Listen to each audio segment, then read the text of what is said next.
We'll hear argument next in Case 13-719, Cherokee Basin Operating Company versus Owens. Mr. Barrett. Mr. Chief Justice, and may it please the Court. In Section 1446A, Congress established a pleading standard for the notice of removal, not a demand for proof. The plain language of Section 1446A tells us this. The plain language of Section 1446A provides that a notice of removal shall contain a short and plain statement of the grounds for removal. And that mirrors language that has been used in Rule 8 for more than 80 years and that has never been held to require evidence. Well, how do we know that the reason the Court of Appeals did not or sustained the refusal to take it? How do we know that the reason was that they disagree with you on what the standard? We don't know what the Court of Appeals' reason was. How can we?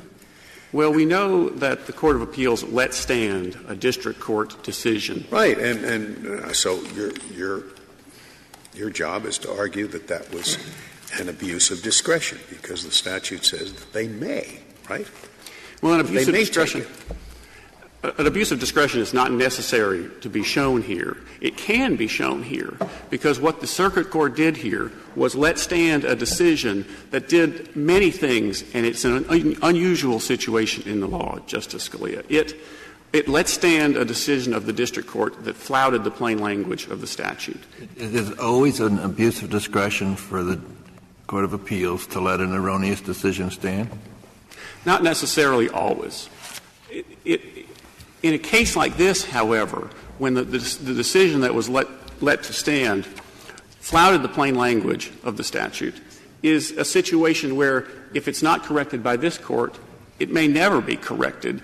And what the problem that will never be corrected is this lack of uniformity among the circuits on a matter that's so clearly established by Congress. Congress does not require there to be evidence in a notice of removal. And defendants in Florida or defendants in California don't have to include evidence within 30 days in their notice of removal.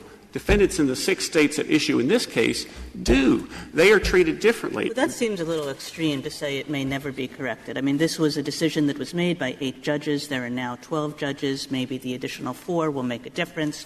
Maybe even those 8 will think twice about it the next time around. I mean, in fact, we just don't know, right? Because we don't know why they acted the way they acted. It might have been because they thought that the district court's decision was right, or it might have been because they thought that question was better decided in some other context, or it might be because they were just feeling too busy that day. And an abuse of discretion standard would go, to just the decision whether to take it, not knowing what that decision was based on. Well, Justice Kagan, in this situation, given what the Tenth Circuit has done, and given that the case has made it this far, as Judge Hartz pointed out in his dissent below, it's highly unlikely that a situation like this would arise again. It takes an unusual confluence of circumstances to have a case get here in the first place. But now that we are here, lawyers in the Tenth Circuit are more unlikely than ever to allow this problem to happen in the future, to allow this to recur. And so that is a main part of why this is an unusual situation.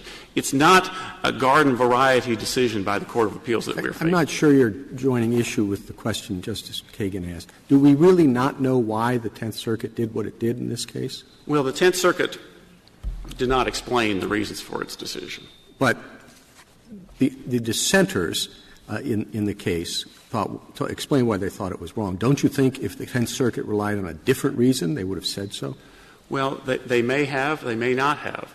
They're not required to, but they're not allowed to insulate their decisions from review simply by not explaining them, especially in a situation like this, involving the unusual situation and involving a circuit that is wayward, a circuit that is not applying the plain language of Section 1446A. I mean, I'm not sure what — Go ahead. Has there been any suggestion at any point in this case, in the district court, in the Court of Appeals, in the papers that have been filed here, that the decision was based on anything other than the reasoning of the district court? Any other reason been given? There has not been another reason that's been given, and the reason that the district court gave was clearly erroneous. The district court clearly thought that she was constrained to ignore evidence that all parties agree is sufficient to establish removal jurisdiction in this case. This is a case where there's no dispute about whether all of the elements necessary for federal court jurisdiction exist. The only impediment to federal jurisdiction right now is that the district court felt constrained to ignore that evidence solely because of a timing restriction that is not found in the plain language of the statute. And when I'm wondering, in some later case, could attorneys who want to remove within the 30-day period seek mandate from the Tenth Circuit to mandate the judge not to require the evidence? Well, they could — I suppose they could try something like that. I think that they're not required to. Congress has told us that they're not required to go to such extreme measures. Congress has told us that what defendants are supposed to do is within 30 days of receiving the complaint or an other paper, either of which would put them on notice that there's the amount in controversy in play here, that they are required to file their notice of removal. And in the Tenth Circuit, they have to go get affidavits. Perhaps the CEO of the company is in Hawaii or something. And frequently, lawyers aren't even hired for a couple weeks after a complaint is filed. And so you can have a situation where in the Tenth Circuit, unlike in other circuits, maybe there's only 10 days to go find the CEO to get the affidavit that is thought to be necessary when that requirement simply does not exist in the plain language of the statute, and it doesn't exist, it's not enforced in any of the other circuits. Mr. Barrett, I apologize for going back to this not merits question, but on the question of why the Tenth Circuit did what it did, Judge Hartz, who was, of course, dissenting from denial, made reference to the fact, and I'm just quoting here, that the judges were very busy and the appeal presented a knotty matter that requires a decision in short order. So even he, who was trying to suggest that an appeal should have been taken, was not suggesting that the court did what it did because the court agreed with the trial court. Well, in a case like this where all parties agree that there's a case in the Court of Appeals, so there's jurisdiction under Section 1254, the Forsyth v. Hammond case confirms that this Court has the power, the certiorari power, to look to the whole case, to look to any aspect of the case. But I thought Hahn, which I think you use as explaining why the case is in the Court of Appeals, but Hahn said the only thing that you can review is the COA, the Certificate of Appealability. You can't use that handle to get to the merits. So the only question is whether the certificate was improperly denied and not the merits.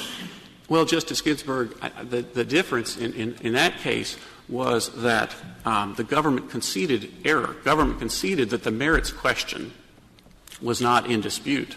So this Court didn't need to go ahead and reach the merits. This Court has reached the merits in a similar situation in the Nixon v. Fitzgerald case. But I thought are you saying that all parties concede that this case is in the Court of Appeals, both with respect to the proper exercise of the court's jurisdiction in taking the case and as to the merits? That's right. Once the case is in the Court of Appeals under Section 1254, Forsyth confirms that this Court has the power to review any aspect of the decision below. I think that's contrary to Hone, as Justice Ginsburg has just indicated. Well, Hone did not purport to overrule Nixon I know versus one's a Fitzgerald. COA and the other is this statute. There's maybe a difference there, but I don't see the difference. Justice Kennedy, this case presents different issues than were in play in Hone.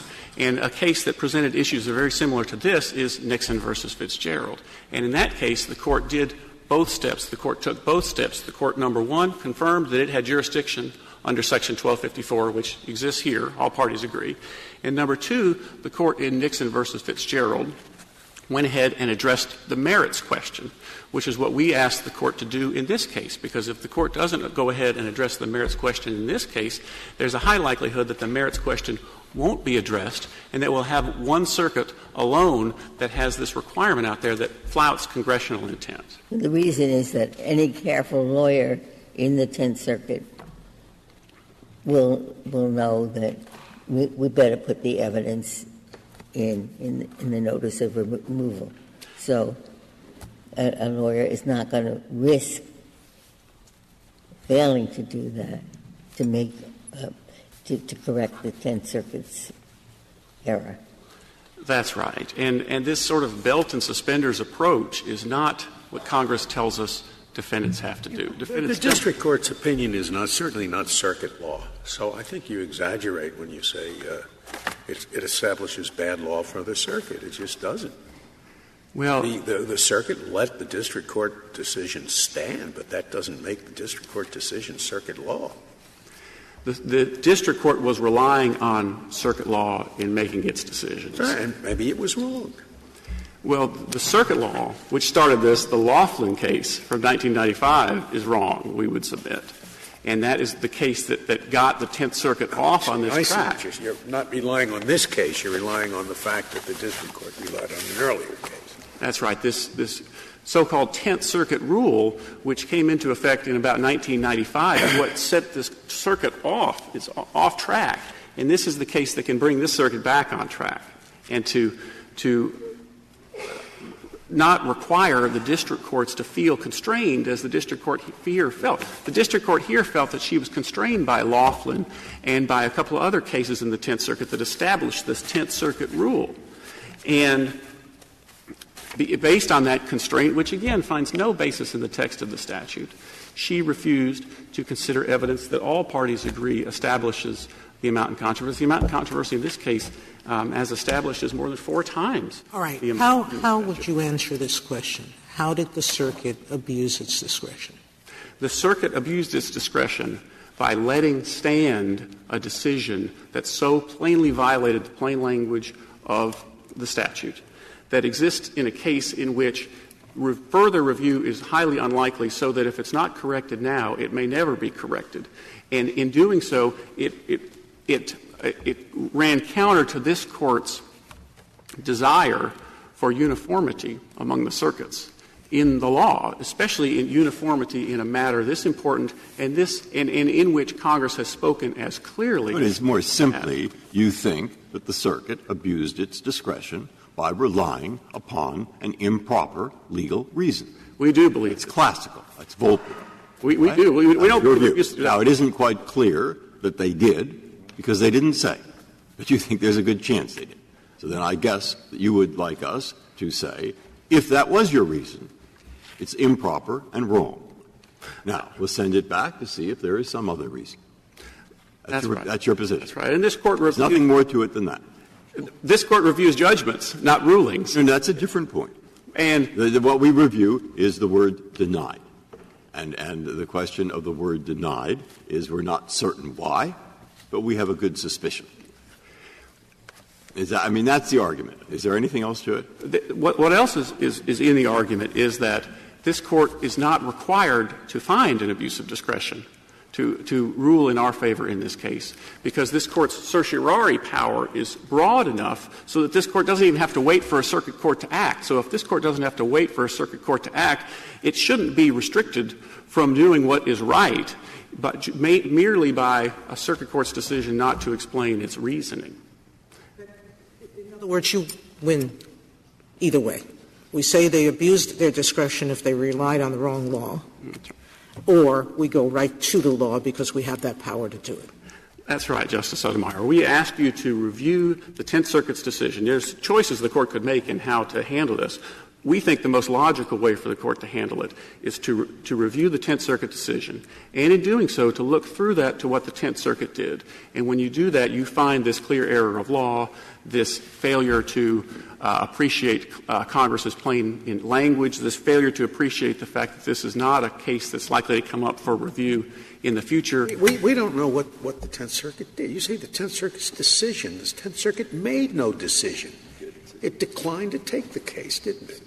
It may. The statute says it may. And it said we won't. And we don't know why they said said that. Even the dissenters in the petition for en banc didn't say, oh, the court was wrong to stand by our earlier decision, which you complain about. No, they said, this was an important issue and we should have taken it. Now, you're saying we're going to review that decision as an abuse of discretion, that you should have taken it, right? I am saying that once the application for an appeal was filed, there's a case in the Court of Appeals. Therefore, this Court's power is so extensive it can review any aspect of the decision. It's not hampered by a lack of an explanation for the decision by the Tenth Circuit. Is that right? I mean, it seems to me the statute gives the power to the Court of Appeals. It says the Court of Appeals may decline to take it. We can't override their judgment not to take it unless there's something unlawful about that judgment. You give us too much credit. We don't have total power to make decisions that courts of appeals are supposed to make. Justice Scalia, under Forsyth, though, this Court does have the power to not be constrained by the district court's law. I thought your answer would be, of course, he's right. But there is something unlawful about this decision. Suppose the decision had rested on his religion. Would not unlawful, wouldn't it have been? Suppose they didn't tell us, but the dissent told us. So the question is, you're arguing, yes, there was something unlawful. The unusual thing about the case is the person who tells us what they were doing is the dissent. Now, I don't know why the dissent says that was as I read the dissent. Maybe other people read it differently, but as I read the dissent, the dissenter was telling us that that was a significant factor in their decision. All right. Now, has he found any other case where we find out what they did by reading the dissent? It doesn't sound to me totally unusual. Well, do you agree with that description of the dissent? You think the dissent said that that was the reason? The dissent said that the district court felt constrained by this pre-existing Tenth Circuit precedent to refuse to consider the evidence. Yeah, but the dissent didn't say why the Court of Appeals refused to take the case, did it? It didn't say the Court of Appeals refused to take it because it agreed with that prior decision. It didn't say that, did it? It did not explain that. That's right. But you have different judges who possibly read different language in the dissent to suggest what the dissent is thinking. So he doesn't say it literally, but when I read it, I thought that's what he means. But based on what happened here, there is just simply no way that the Tenth Circuit's decision can satisfy an abuse of discretion. Let me give you an example of something that happens quite frequently, and maybe you can tell me if this situation is any different from that. A district court has to make a decision on something as to which the district court has discretion. A party urges the district court to make a particular decision based on one ground, and the one ground is based on a legal error. The district court rules in favor of that party but says absolutely nothing. Now the issue is raised on appeal. The argument is that the trial judge abused his or her discretion. Now, would that be insulated from review for abuse of discretion on the ground that, well, we really don't know why the judge did what the judge did? The judge didn't say anything, so the judge might not have based the decision on this legal error, the only ground that was urged upon the court. It might have been based on something else. No, what would be that? Is that different from this situation? It's not very different from this situation. A classic abuse of discretion is an error of law. And there was an error of law here because the district court felt constrained. Mr. Barrett, that assumes that when an appeals court decides whether to take an appeal, all they're doing is making a merits determination. And if that's all that appeals courts were doing when they decide whether to take an appeal, then you would be right. But in fact, we know from everything we do every day that when a court decides to take something or not to take something, they're not just making a merits evaluation. They're doing 1,000 other things as well about how they think it's best to arrange their docket. And what we don't know is whether the Tenth Circuit here did one of those things. I believe that what we do know, what we can glean from this, though, is that by failing to correct this clear error of law, that was an abuse of discretion.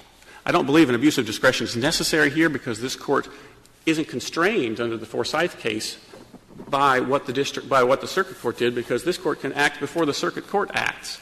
But an abuse of discretion is shown here. We can show an abuse of discretion. It's the classic abuse of discretion of a clear error of law.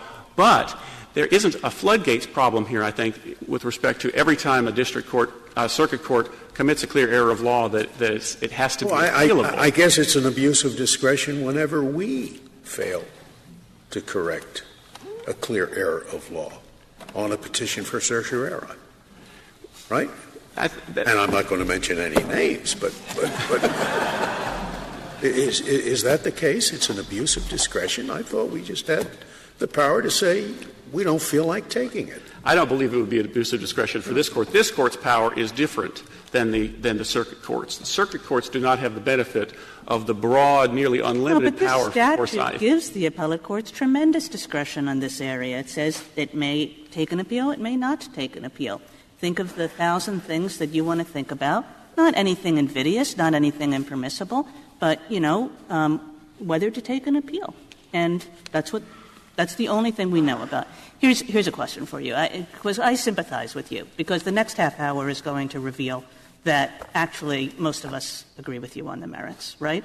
So, might be a little premature. All right, I will limit it. I agree with you on the merits, all right? But I just don't see how to get around this. Here's my suggestion. Would it be sufficient for your purposes, you're worried about the sort of continuing effect of this, to just sort of get rid of this case, dismiss this case, but we often explain why we dismiss cases, and to suggest that we're dismissing it because we don't know whether the Tenth Circuit made a decision on the merits, and if and to the extent that the Tenth Circuit wants in the next case to make a decision on the merits when it denies an appeal, it should say so as not to insulate that decision from review. That seems like a fair thing to say to the Tenth Circuit. Don't insulate your merits decisions from review. But it also seems to be, to reflect what is true about this case, which is that we don't know whether it made a merits decision. Well, this Court doesn't need to know whether the circuit court made a merits decision to reverse in this case. This Court's discretionary power, this Court's certiorari power, once there's a case in the Court of Appeals, doesn't require this Court to know why the circuit court did what it did. Do you think it's appropriate for this Court to dismiss certiorari, in other words, the case is not before us, and then opine on the merits of the case? No. I was not suggesting that we opine on the merits of the case. I think that would be not appropriate. I thought the suggestion was that we tell the Tenth Circuit that this was wrong. No. And then, not my suggestion. It might be your suggestion. Well, if we simply dismiss certiorari, what do you think we have the authority to say other than the reasons for dismissing certiorari? Well, I think, number one, I think you have the power to rule in favor of my client in this case. I think you have the power, perhaps, to remand the case to the Tenth Circuit, this case, and require the Tenth Circuit to consider the appropriate factors. I don't think it would be appropriate, given where we are, given how far we've come, given the fact that all parties agree there's a case in the Court of Appeals, given that Forsyth teaches us that this Court need not know why the circuit court did what it did to find an abuse of discretion, if an abuse of discretion is necessary. I would submit that at minimum that this Court would remand the case to the Tenth Circuit for an appropriate balancing of the factors. But I don't believe that that is necessary, because I believe that because of Forsyth and because of this Court's power, this Court has the power to reverse this case, similar to what happened in the Standard Fire case. How can we remand for an appropriate consideration of the factors if we don't say that what took place was inappropriate? That's a decision on the merits would cover all those bases, Mr. Chief Justice. A decision on the merits here would correct the error. It would correct the error in this case, and it would keep any errors from happening in future cases. Is the only way we can do that is by granting cert before judgment? I don't believe that that's the only way that can be done. I think that it happened in. Well, let's assume that we think the case that Home controls, and this case is in the Court of Appeals, only for the purpose of determining whether the appeal should be taken. If we make that assumption, then isn't the only way for us to reach the merits to grant cert before judgment? Justice Kennedy, the Court's certiorari power is broader than that, I believe. So I don't believe that a cert grant before judgment is the only way, because this Court does not need to wait for the circuit courts to act. But if this Court does wait for the circuit courts, grant cert on the ground that it's interesting? I mean, I don't quite. I don't know what your standard is. You grant cert on cases of national importance, on cases in which there's one wayward circuit that's so flouting the plain language of the statute that it needs to be corrected, that defendants in the heartland of the country, in these 6 states, should have the same benefits as defendants in those other states. In other words, we grant cert to the district court. This Court can grant cert to the district court in very rare That's the only way we can do it, it seems to me, if you assume that the case is in the Court of Appeals only for the purpose of determining whether to take an appeal. Well, the Nixon versus Fitzgerald case, though, confirms that the Court is not so constrained. Well, but we'd sort of frustrate the statute, wouldn't we? The statute gives the Court of Appeals the discretion to decide whether there will be an appeal or not. And you're saying, oh, no, if they decide there won't be, you just reach in and you have cert before judgment. I think that's a real frustration of the purpose of the statute, which says these matters, are not all that significant. So it doesn't come to federal court. It stays in state court. Who cares? We trust our state courts. I mean, the whole purpose of the statute is to make this a quick and dirty judgment. That's why they don't have to state reasons. They just say no appeal or appeal. And you're saying, oh, no, it suddenly becomes laden with all sorts of requirements that if they're not observed, we grant cert before judgment. I wouldn't think of doing that with this statute anyway. Well, when Congress provides in 1453 for appellate jurisdiction over these remand orders, Congress is providing for jurisdiction in this Court because Congress didn't legislate to the contrary. When Congress wants to prevent this Court from having the ability to take up a writ of certiorari, it does so as it did in the AEDPA context, when it explicitly restricted this Court from hearing a petition for a writ of certiorari or granting one. Congress didn't so legislate here. This Court has full power to address both address the merits question in this case. I'd like to reserve the balance of my time. Thank you, counsel.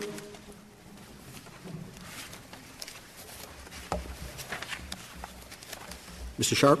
Mr. Chief Justice, and may it please the Court, the remand order should stand for at least 2 reasons. First, 1447D bars this Court's jurisdiction to review this case at all on appeal or otherwise, because the Tenth Circuit did not accept the remand appeal under 1453. Consequently, this Court has no jurisdiction at all to review this matter on appeal or certiorari or any other way. So if the Court of Appeals said, we are not accepting this petition because of the race of the person seeking removal, that's just too bad? We can't review that? If they give a reason, I think this Court can review a reason. But if it doesn't give a reason, it just simply does, as this Court sometimes does with a petition for certiorari denied, there's nothing to review. So if every case in which parties seek removal, a particular race of person seeking removal, their case is denied, 100 out of 100 cases, we still don't have any basis, and they know, gosh, the one thing we can't do is say why we're doing it. They have a blank check. They can do that forever without any review by this Court? No, I don't think you have a blank check, because at the time it goes back to state court, thing comes up on final judgment, and this Court would review that final judgment on whether the remand was proper. But it was just pointed out that lawyers in the Tenth Circuit are not going to take that risk. The Tenth Circuit precedent, which the district court followed, says you must produce in the notice of appeal evidence. So what lawyer is going to say to his client, now, we can easily do that, but I won't because I want to test whether the Tenth Circuit precedent is wrong. I mean, so as a practical matter, this will be unreviewable because the lawyers will simply conform to what the Tenth Circuit says is the law. Your Honor, I think that's what the dissent pointed out, is that what lawyer would not put on evidence after having that Tenth Circuit rule set forth as it has been for the last 20 years? But yet we do have this case where evidence wasn't presented. Why the evidence was not presented, no one knows. It was clear that DART had the evidence to present at the time of its notice of removal, but didn't present it. Perhaps it wanted to challenge this issue to the Tenth Circuit. Maybe because it thought there wouldn't be any controversy. Maybe they thought, the defendant thought the plaintiff would agree that the amount was over the jurisdictional. It's a good point, Your Honor, and that's entirely possible. That, as it turns out, would not be this case, because as we get deeper into the evidence in this particular case, this one doesn't meet $5 million. It's not going to get close to meeting $5 million. You started out by saying 1447D, which I thought had nothing to do with this case. That is, I thought that they were going there. The relevant statute is 1453 C1, which says a court of appeals may accept an appeal, notwithstanding Section 1447D, from an order of a district court granting or denying a motion to remand. All right? So we're not talking about 1447D. We're talking about 1453 C1. Now, what they did is they said they have an order, and the order says, no, we won't accept it. And the question is that order reviewed in this court? I didn't think there was disagreement that it is reviewable. If they had said, we will not accept it because we think that it only applies to stoppage in transitu cases, there would have their reason. The reason would have been wrong, and I guess we could review it. Is that right or not? Well, Your yes Honor. Or no? No, Your Honor. No. We can't review any case when they turn it down, no matter what their reason. Do you have any authority for that proposition? 1450, as you pointed out, 1453C and 1453 in total adopts the entirety of 1446 and 1447 with limited exceptions. No, it doesn't adopt it. It says, notwithstanding Section 1447D, a court of appeals may accept an appeal. So please accept my appeal. The Court of Appeals says no. My question to you is, does this Court have authority to review the order that says no? And my answer is no, it doesn't. Still no matter the same. how terrible the reason, it doesn't. That's your answer? No, my answer is because they did not accept the appeal. Then you go back to 1447D. No, I'm saying my hypothetical is they do not accept the appeal. They say, we do not accept the appeal because 1453 only applies to stoppage in transitu. Okay? A totally wrong reason. Now, are you saying we do not have the jurisdictional authority to review that order which says denied? Denied for some clearly improper reason. Yes, denied for some clearly improper reason. Are you saying that? And if so, I'd like to know the authority for that, because we have plenty of cases that go with the analogous certificate of appeal in habeas cases where we take it. I understand, Your Honor, and I don't think I have any cases. All right. So if you don't have any cases, we might file the other one. If you agree and you don't, well, all right, I don't know where to go from here, because if you're going to say we can't take authority where they absolutely can't hear the case where it's absolutely clear they're wrong, then I don't know where to go. Well, let me see if I don't agree with that, but I mean, I'm not going to get you to say anything more. Let me see if I can address it, Your Honor. Hahn and Miller L. are not remand cases, and Nixon was not a remand case. 1447D expressly deals with remand cases, and Section 1453C1 says when there is an accepted appeal under 1453, then 1447D, it doesn't apply.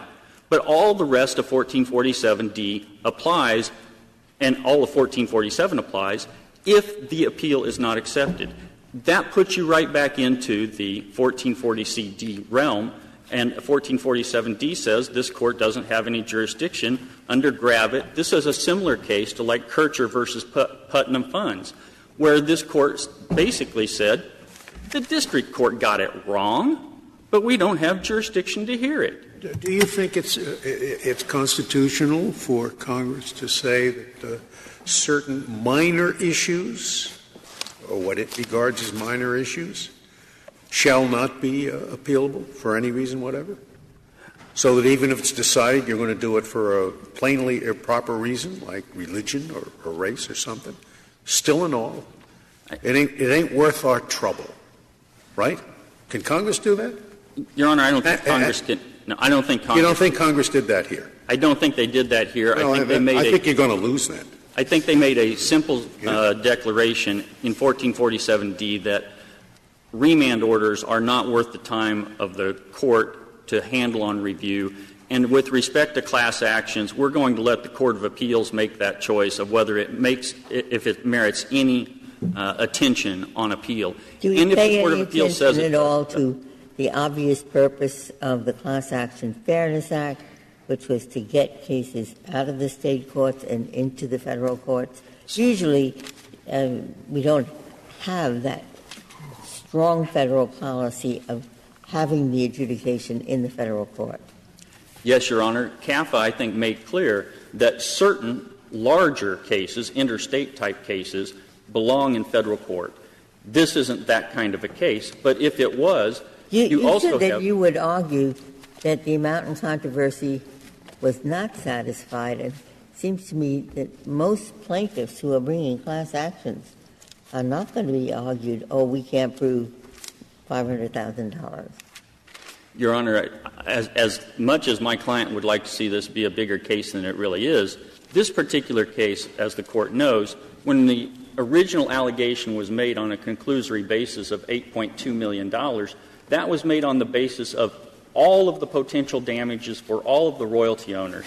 But in this oil and gas context, about 62% of all of the oil and gas leases were express deduction leases. In other words, they expressly authorized the deductions that we complained about. There goes about 40% of our damages right there as a matter of law. The second thing is that it turns out, as we get deeper into this case, that DART doesn't have all of the working interest in this particular oil and gas patch. They have more along the lines of half. There goes another half of our damages. Now we're down to 20 to 25% of you had alleged in your complaint that the damages that you were seeking were under $500,000. If that's what you thought, then you would be. We had no idea at that time, Your Honor. We didn't know how much. We just didn't have any information whatsoever at that time. But when they did allege in the notice of removal that the amount in controversy was met, you didn't contest that. We didn't need to at that time. We already had taken on the issue long before any evidence was presented to us that they had not proffered any evidence with the notice of removal. Under the JVCA. But what you didn't say is that there is no such evidence and that our damages are less than $500,000. We didn't know. We didn't have any evidence at all as to what the amount in controversy was. So we didn't allege it in our petition, and when that was removed without anything other than an allegation that it was worth $8.2 million, we couldn't do anything other than say, how do we know? Where's your evidence? We have nothing. There's a peculiar — this State doesn't require the complaint to state the amount in controversy. But if you were bringing this case in the federal court in the first instance, would you have said as plaintiff the damages that we seek are under $500,000? If I had been in the know at the time this case was filed, I would have alleged what the amount of damages were. I also may have alleged the case in a completely different way than I did, but I didn't have that evidence. So consequently, when the removal was made without any evidence at all from which we could determine what the amount in controversy really was, we said, let's remand this case because you haven't come up with the actual evidence. They should have waited and presented all of the damage evidence and waited for another paper like most of the other defendants do, but they didn't. They wanted to jump the gun and get it into federal court, and they didn't come with their evidence like they were supposed to. The JVCA is but not — there's only one circuit that — I mean, that it is so antithetical with the whole notion of the federal rules that you don't plead evidence. Plain statement doesn't include evidence. What is it? It is quite an extreme interpretation and counter to the whole thrust of the federal rules, that you make a plain statement and then the evidence comes later. Well, the The way I read the JVCA in 1446A is that the grounds must be just plainly stated, just like a regular pleading. The grounds are diversity. The grounds are a Federal question. And then C2 specifically addresses the amount in controversy. A does not say anything about the amount in controversy. C and C2 addresses the amount in controversy. And C2 says I'm a little hard-pressed to understand why the district court would be without power to decide this question. They came in with evidence afterwards. Why couldn't you have come in with evidence and the district court decide which one is right? Certainly that could have been done if they had gotten over the procedural hurdle to begin with. The Tenth Circuit rule is pretty simple, and it also follows the JVCA, which basically says if you want to jump the gun into Federal court and you're not going to wait on the plaintiff to virtually admit their way into Federal court, then you're going to have to put on some evidence. In the Tenth Circuit, they require prima facie evidence. If plaintiff looks at that prima facie evidence and does nothing, under Wilson, you're in. But There's nothing more that needs to be done. I don't see where you get that. You say C2, which is the preponderance standard, but that's just the standard that the court is going to use to make the determination about whether to be in Federal court or not. But it seems to me that the statute is best read, is really only read to comport, as Justice Ginsburg said, with the rest of the Federal rules. It's notice pleading, then the original plaintiff has a choice. The original plaintiff can contest the removal and present evidence, and in that case, the defendant comes back with evidence. And the defendant bears the burden of proof, and the court makes its decision on the basis of that two sets of evidence. But why one should think of the original notice as needing to contain evidence is just, I guess I don't understand where that comes from. Well, the reason for that, I think, is that the original notice is not a pleading. It is not like plaintiff originating the case in Federal court. It's not a pleading. It's actually a motion. And as with most motions, you generally have to submit your evidence. You have to prove a motion, and you usually have to submit your evidence with But this is a provision for removal that tracks the language of Rule 8a. And so you're asking for, even though it copies Rule 8a, which certainly doesn't require that you plead evidence, you do have to do it for a notice of removal. You have to for the notice of removal because C2 does a couple of things. C2 says if plaintiff alleges something less than the amount in controversy, that's golden and conclusive. It doesn't matter that defendant thinks it's different or that it's higher and would meet the Federal jurisdictional amount. It's done. But under C2A, if there's a silent petition in the State court, defendant can jump the gun and say, you know what, I want to allege. I want to say how much I think is at issue. You can allege that under A. But that's not conclusive. There's nothing in C2A that says what defendant says is conclusive. If the plaintiff wanted to challenge that, I could understand your position, and then you would have the respective parties putting in their evidence. But if the defendant makes an allegation, amount in controversy is met, and the plaintiff doesn't say no, doesn't say that we don't have the amount in controversy.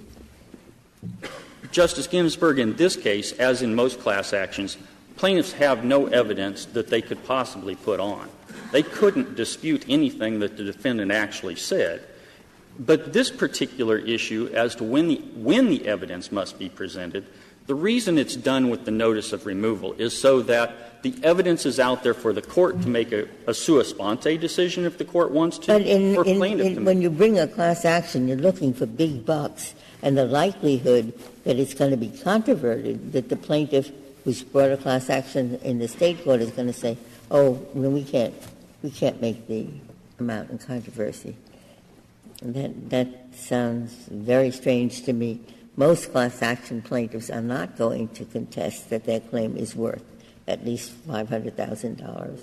Well, in this particular case, this case really isn't worth $5 million. So there was no way, though, at that point for us to contest one way or another. If the plaintiff is going to make any kind of a contest, there has to be some presentation of evidence to begin with.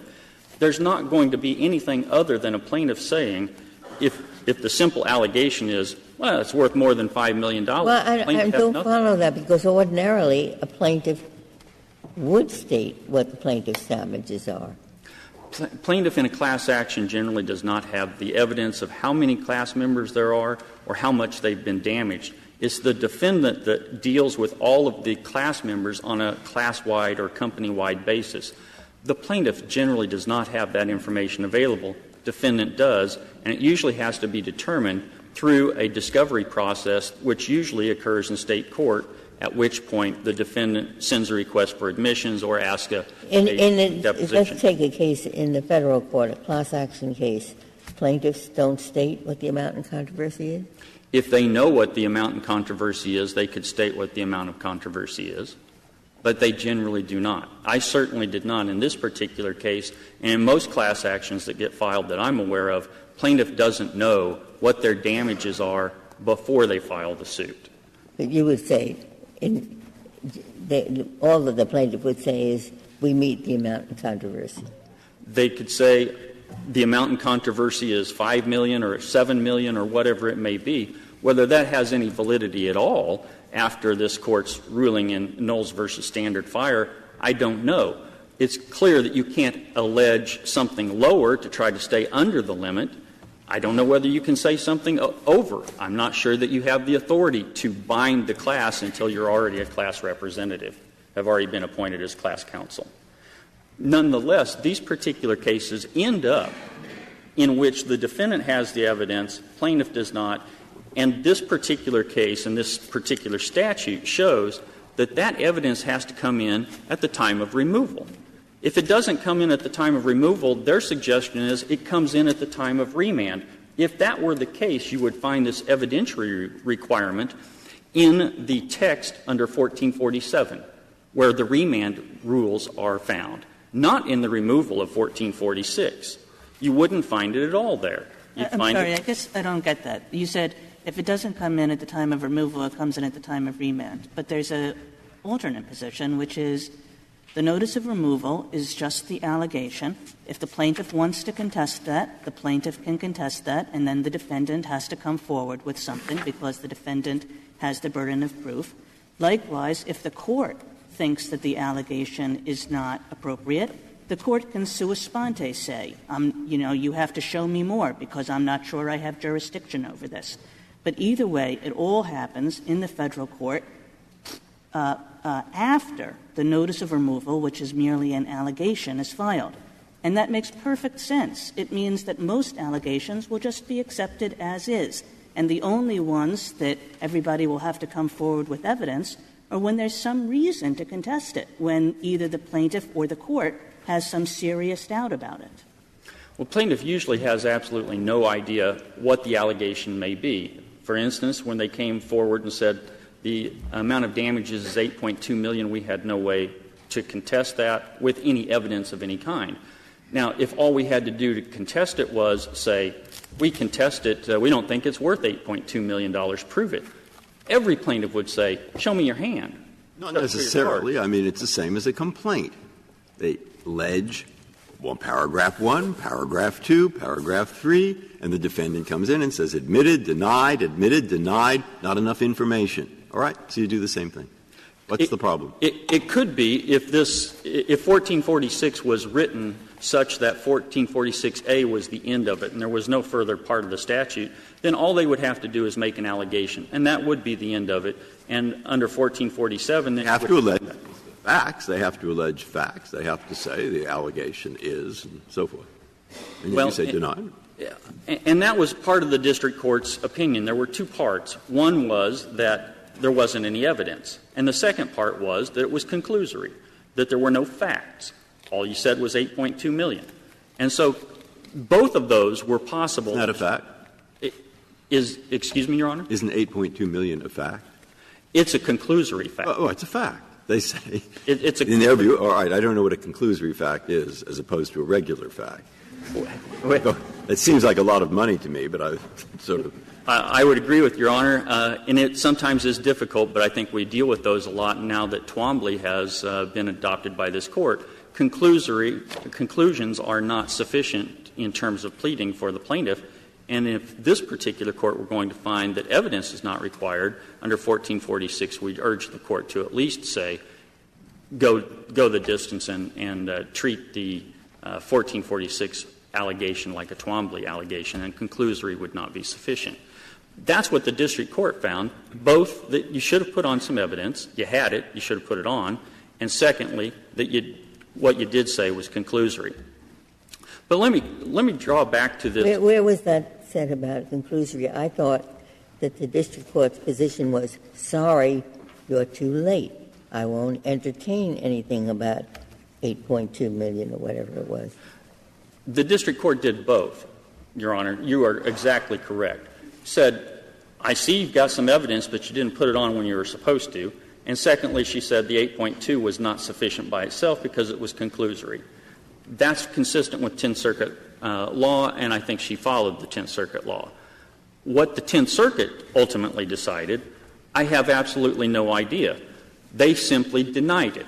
We don't know whether they denied it for constitutional grounds, whether they denied it because their docket was too busy. They denied it because they didn't think this was a clean vehicle to change their Tenth Circuit rule. Well, one thing we know is that they denied it upon careful consideration of the parties' submissions as well as the applicable law. Was there anything in the parties' submissions other than the question on which we granted cert? No, I don't think so, Your Honor. I think the issues that were provided to the court there in the Tenth Circuit were very similar to what you see here in this court, with the exception of whether this court has jurisdiction under either 1447D or, as this court has suggested, maybe under Hone. And under Hone, then, that this court would have some type of review of whether that was an abuse of discretion to simply say denied.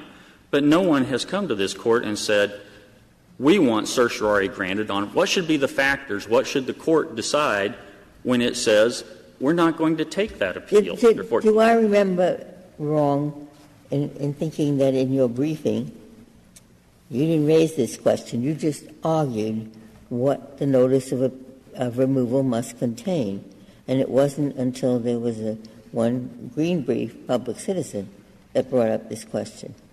So you were content until a friend of the court made the suggestion to argue this case on the merits.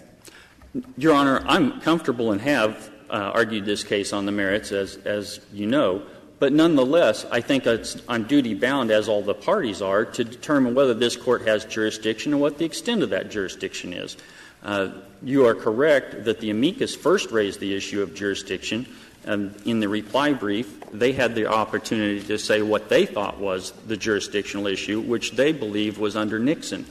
I don't believe Nixon or Hahn, either one of those cases, govern here, because neither of those cases are remand cases. I think 1447D controls on the remand side only because of the limited exception, not because of the — Briefly, the court has jurisdiction of cases in the Court of Appeals. Certainly, Your Honor. Right now. When, in fact, a party appeals a district court's remand, he files that appeal paper in the Court of Appeals. The case is there. Before they decide it, we could take it. After they decide it, and if they affirm it, or if they decide to hear it, we could take it. It's there. But suppose they say no. Does that remove it from the Court of Appeals? If the answer to that question, which is your position that you're arguing, is now this Court can't take it, then it can't take anything. It can't take the same things down in the habeas cases. It can't take the attorney's fees things. It can't take anything. I would guess, because it would say where a court has discretion and says, no, we're not taking it, it's not reviewable in this court because it's no longer in the Court of Appeals. Now, is that your position? You see, I don't think it's a very good position from my tone of voice, but if there's something else, maybe there's a better one. Well, then I won't take that position, Your Honor. Well, no, I'm often wrong in these things. Well, the position I would take is that there's a clear distinction in 1447D that addresses remand and has nothing to do with Hahn or Miller L. or Nixon. And so this Court was not wrong in Hahn or Miller L. or Nixon because, of course, those cases, as the Court points out, were in fact in But so was Gravitt, and so was Kircher. Those cases were, in fact, in the Court of Appeals when the Court granted certiorari. Maybe you answered this before, but is it your position that under the Class Action Fairness Act, the Court of Appeals has absolute discretion, unlimited discretion to decide whether to take an appeal or not? I believe that's correct. Any reason whatsoever is okay? Any reason whatsoever is okay, as long as I would guess, as I think Justice Scalia pointed out, as long as it's not a constitutional violation. So what if the Court of Appeals says, we're not taking this because we just don't like the Class Action Fairness Act? I think it's bad public policy. We are never going to take one of these. That's okay?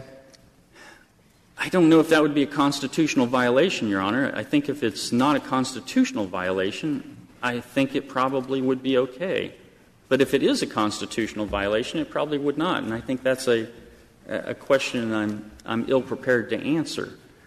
But I do think there is that discretion, and that discretion is relatively absolute. It's not completely absolute because the Tenth Circuit is bound to honor the Constitution before it does any of the So what if they say, and this is not certainly true of the Tenth Circuit, but, suppose things change, and we get to the point where each judge on the Tenth Circuit is sitting on 10 cases a year, and so they can have a 10-month vacation, and they say, well, we don't want to take this because, we may not have a 10-month vacation. We'll have a 9-month vacation. Would that be all right? Again, I think it's that line of when the judge is doing his job, when he's not doing his job, and whether there's a constitutional violation. But that's the necessary evil with respect to discretion in an appeal. You have that discretion, and that discretion is fairly absolute. There are no — in 1453, there's no — All the Class Action Fairness Act says, I believe, is that the Court may take the case. It doesn't specify the scope of discretion. It doesn't say it's absolute. It doesn't, Your Honor. You are absolutely correct. It doesn't provide any parameters whatsoever as to whether that is an absolute discretion or how that discretion is to be exercised. And so consequently, the circuit courts have no direction from Congress, and at this point no direction from this Court as to how much discretion they have under 1453 when they deny that particular appeal, and whether this Court then has anything from which it can say, well, I've seen why you denied it, and we'd like to review that. Outside of the Class Action Fairness Act, may a district court is a court of appeals barred from reviewing a decision of a district court to remand a case based on docket control? Not under Thermtron as it exists at this point, Your Honor. Can we infer anything from that as to whether Congress thought that that would be a proper reason under the Class Action Fairness Act? Your Honor, I see my time's up. And You can't escape that easily. Thank you, Your Honor. I think that indicates that it's not absolute. I know that this Court has suggested perhaps Thermtron needs to be revisited, but nonetheless, Thermtron is the law of the land as we stand today, which indicates it's not absolute and that discretion probably is not absolute. But how to review that without something more is not clear. Thank you, counsel. Mr. Barrett, you have 3 minutes remaining.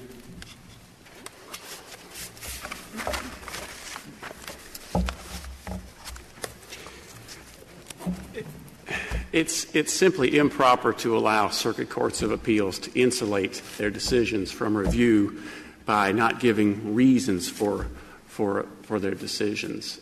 If Congress wants to prevent this Court from exercising its power to review decisions, Congress can, and it knows how to do it. It did it in AEDPA, as I mentioned before, and it didn't do it here. Instead, through 1453, Congress enacted a statute that is a grant of jurisdiction to this Court. It's one of the rare instances where Congress granted jurisdiction over remand issues. And the Forsyth case answers a lot of questions in this case. It provides that the power of this Court, the certiorari power of this Court, after the Court has jurisdiction of a case, which it does here, the certiorari power of this Court may be exercised before or after any decision by that Court and irrespective of any ruling or determination therein. Irrespective of any determination or ruling therein, this Court's power is comprehensive, and it should result in a reversal in this case. Not any more questions. Thank you. Thank you, counsel. The case is submitted.